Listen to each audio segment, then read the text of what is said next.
স্পষ্ট এবং সহি হাদিস রয়েছে। তো এই জন্য এই রাত্রি আমাদের জন্য ইবাদত করা উত্তম। ইবাদত করা বাধ্যতামূলক নয়, তবে কি উত্তম।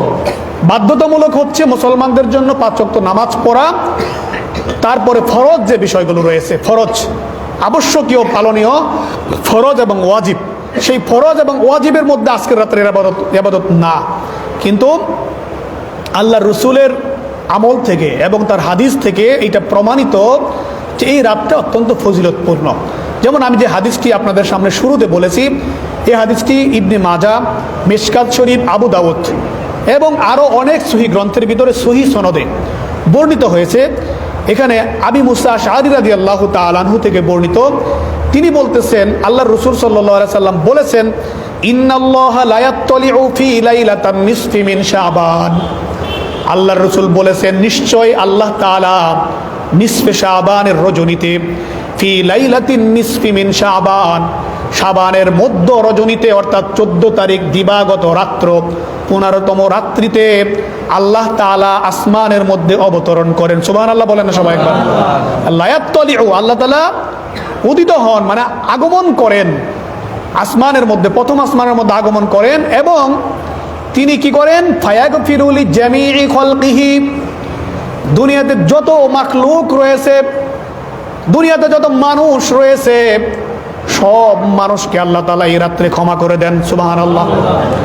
কিন্তু আবার কিন্তু বলে 2 শ্রেণীর মানুষকে এখানে আলাদা করে দেওয়া হয়েছে। 2 শ্রেণীর মানুষ কি, ইল্লা লিমুশরিকিন আও মুশাহিনিন, কিন্তু যেই ব্যক্তিরা আল্লাহর সঙ্গে শিরিক করে এবং মা বাবার অবাধ্য আচরণ করে, মুশাহিনিন মানে মা বাবার অবাধ্য সন্তান, এই 2 শ্রেণীর মানুষকে আল্লাহ তাআলা কি করেন না, এই রজনীতেও ক্ষমা করে না। ক্ষমা যদি তাদেরকে পাইতে হয় তাহলে 1 নম্বরে তার শিরক থেকে মুক্ত হয়ে তাকে পরিপূর্ণ খালেস ইমানদার হতে হবে এবং মা বাবার সঙ্গে কোনো অবাধ্য আচরণ করে থাকলে মা বাবার কাছ থেকে আগে মাফ নিয়ে তারপরে আল্লাহর দরবারে ক্ষমা চাইতে হবে। দেখেন, মুশরিকের ব্যাপারটা যখন আসে, শরিকের ব্যাপারটা যখন আসে, তখন আমাদের বিভিন্ন ধরনের চিন্তা মাথায় ঢুকে। তখন আমরা মনে করি যে আমরা তো মুসলমান, আমরা তো আল্লাহর সঙ্গে কাউকে শরিক করি না। কিন্তু আমাদের এই মুসলমানদের মধ্যেই আমরা বিভিন্নভাবে কিন্তু শিরকের মধ্যে নিমজ্জিত হয়ে যাই, আমাদের কাজের মাধ্যমে, আমাদের কথার মাধ্যমে। আমাদের দেশে অসংখ্য পীর আছে, অসংখ্য খানকা আছে। এই সমস্ত পীর খানকাদের দরবারে নানান ধরনের শিরকি কর্মকাণ্ড হয়, হয় না? যেমন ধরেন, শিরকটা কেমন আমি আগেও বলেছি, এরকম উদাহরণ দিয়েছি। যেমন মনে করেন যে পর্দা, এইটা আপনি পালন করেন না, মনে করেন যে পর্দাটা পালন না করলে কি হবে, গুনাহ হবে। নারী হোক পুরুষ হোক, সে মনে করলো যে পর্দা যদি পালন না করি তাহলে আমার গুনাহ হচ্ছে, তাহলে তার ঈমান আছে, ঠিক আছে। কিন্তু আপনি যদি মনে করেন আপনি পীরের মুরিদ হয়ে গেছেন, এখন আমার এখানে পীরের মুরিদদের মধ্যে আমি নিজে পীর, মারেফতের একেবারে আলা দরজায় পৌঁছে গেছি। আলা দরজা বুঝেননি, সর্বোচ্চ মাকামে মাহমুদ আর কি, মানে সর্বোচ্চ স্তরে পৌঁছে গেছে। তো সর্বোচ্চ স্তরে যখন পৌঁছে যায় তখন মনে করে কি যে তখন আর তাদের শরীয়ত মানতে হয় না, তখন শরীয়ত মানতে হয় না, তখন নারী পুরুষ একলগে বসে জিকিরও করা যায়, পর্দাও মানতে হয় না, একজনের স্ত্রী আরেকজনের সঙ্গে থাকাও যায়। এরকম ধারণাও কিন্তু লালন করা পীর কিন্তু আমাদের দেশে আছে, বুঝতে পারছেন নি? তাহলে 1 নম্বরে আপনি মানুষের সঙ্গে কপটতা করলেন, 2 নম্বরে হলো আল্লাহর সঙ্গে আপনি শিরক করলেন। কারণ আল্লাহ বলে দিয়েছেন যে এইভাবে আপনার আমল করতে হবে, আপনি সেইটাকে আরেকটা ব্যাখ্যা দিয়ে নিজেই আল্লাহর মতো হয়ে আরেকটা ব্যাখ্যা দাঁড় করাইলেন, নিজেই আল্লাহর মতো হয়ে ব্যাখ্যা দাঁড় করাইলেন। আল্লাহ বলছে একরকম, আল্লাহর হুকুম, আল্লাহর শক্তির সঙ্গে আপনি যখন আরেকজনকে সমকক্ষ মনে করবেন, আমরা কোরআনে পাইলাম আল্লাহ বলছে এইভাবে চলতে, আপনি বললেন যে না, এটা এইভাবে না চলে এইভাবে চললেও হবে, তাহলে কোরআনের বক্তব্যটা বাদ দিয়ে আপনি আরেকটা হুকুম জারি করলেন না আল্লাহর মতো করে, শরীয়তের ভিতরে আপনি আল্লাহর মতো করে আরেকটা জারি করলেন। তাহলে 1 নম্বরে আপনি সেখানে এই কাজগুলো করার মাধ্যমে মানে কবিরা গুনাহ করলেন। 2 নম্বরে আপনি আল্লাহর বিধানটাকে পরিবর্তন করে আপনি শিরকের মধ্যে নিমজ্জিত হয়ে গেলেন, বুঝতে পারছেন? এই জন্য এই কাজগুলো কিন্তু আমাদের দেশের 1 শ্রেণীর মানুষ করে। 2 নম্বরে দেখবেন আমাদের দেশের বেশ কিছু মানুষ আছে তারা জিনদের মাধ্যমে নানান ধরনের কাজকর্ম করে, তাই না? তো এই জিনদের মাধ্যমেও কিন্তু অনেক শিরকি কর্মকাণ্ড পরিচালিত হয়। তাহলে যারা নাকি জিনদের সঙ্গে শিরকি কর্মকাণ্ডের সাথে জড়িত হয়, এরাও কিন্তু শিরক করার গুনায় গুনাহগার। এদেরকেও কিন্তু আল্লাহ কি করবে না? মাফ করবে না। এরকম আরো বিভিন্নভাবে আমাদের দেশের মুসলমানেরা শিরকের মধ্যে নিমজ্জিত আছে। এই শিরক থেকে মুক্ত হয়ে তাকে আজকের রজনীতে কি করতে হবে? মাপ মুক্তি চাইতে হবে।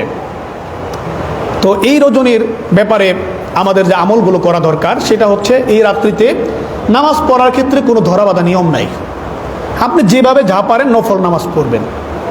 এই লাইলাতুল শবে বরাত বা লাইলাতুল বারাত বলি, শবে বরাতটা একটা ফার্সি শব্দ, এটার আরবি হচ্ছে লাইলাতুল বারাআ, মানে বরকতপূর্ণ রজনী। এখন এই বরকতপূর্ণ রজনীতে এর জন্য আলাদা কোনো ইবাদত নাই যে আপনি কইবেন যে আমি 2 রাকাত নামাজ পড়তেছি শবে বরাতের, এরকম কোনো নিয়ত নাই। মূলত হচ্ছে আপনি নফল নামাজ পড়বেন, আপনি কোরআন তেলাওয়াত করবেন, আপনি যত নফল ইবাদত আছে সব নফল ইবাদত আপনি করতে পারেন, করে আল্লাহর দরবারে ক্ষমা চাইবেন। এর জন্য ধরা বাঁধা কোনো নিয়ম কানুনের ভিত্তিতে আমল যদি মনে করেন যে আছে, তাহলে ওইটাই বাড়াবাড়ি হবে, ওইটাই বিদাত হবে। ঠিক আছে, এটা হচ্ছে 1 নম্বর ব্যাপার গেল। 2 নম্বরে রোজার ব্যাপারে দেখেন, শবে বরাতের জন্য আলাদা করে কোনো রোজা নাই। শবে বরাতের জন্য মানে দেখেন, শবে বরাত সব মানে রজনী, সব মানে কি? রজনী। আর বরাত মানে হচ্ছে আমরা বললাম বরকতের রজনী। তো কেউ কেউ এটার ভাগ্য রজনী বলছে, এটার ভুল। ভাগ্য রজনী না, এটা ভাগ্য রজনী হচ্ছে লাইলাতুল কদর।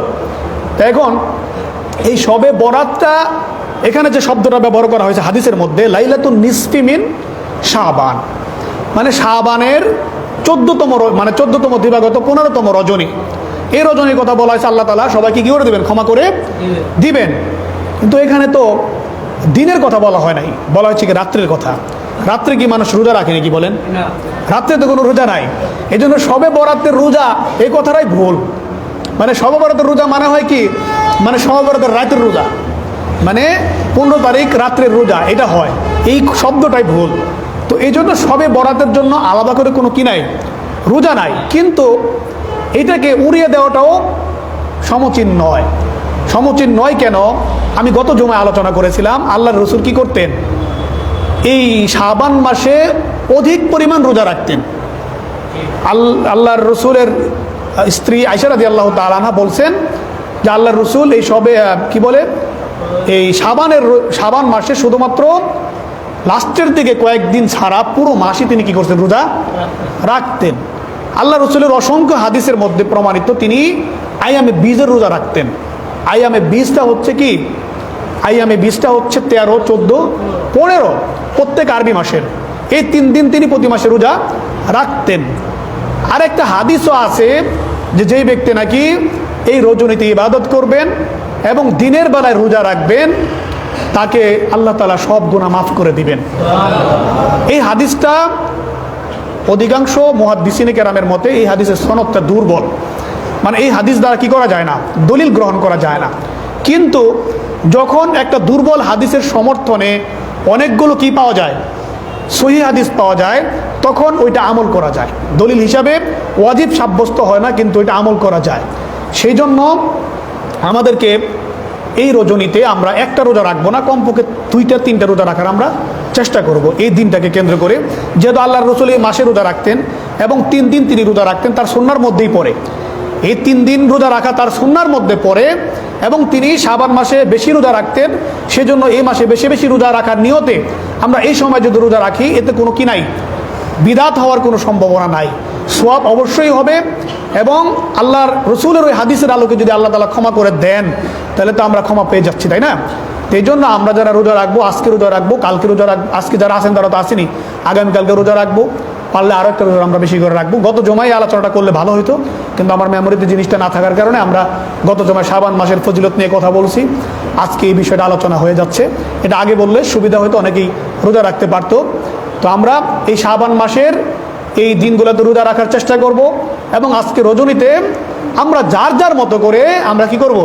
ইবাদত বন্দেগী করব। যারা কোরআন তেলাওয়াত করতে পারি কোরআন তেলাওয়াত করব, যারা নফল নামাজ পড়তে পারি তারা নফল নামাজ পড়ব, তাসবিহ, তাহলিল, জিকির, আজগার যে যেভাবে পারি আমাদের ইবাদত করার মাধ্যমে আল্লাহর দরবারে আমরা কি চাইবো? ক্ষমা চাইবো। আর যে দুইটা বিষয় বললাম, মা বাবার সঙ্গে কোনো সমস্যা থাকলে, কোনো মুআমালা থাকলে আমরা সেটাকে মিটিয়ে নিব, এবং আমার মধ্যে যদি কোনো ধরনের শিরক থাকে, সেই শিরক থেকে আজকে আমরা খাঁটি মনে তওবা করে আগামী দিনের জন্য এখান থেকে আমরা বেরিয়ে আসব।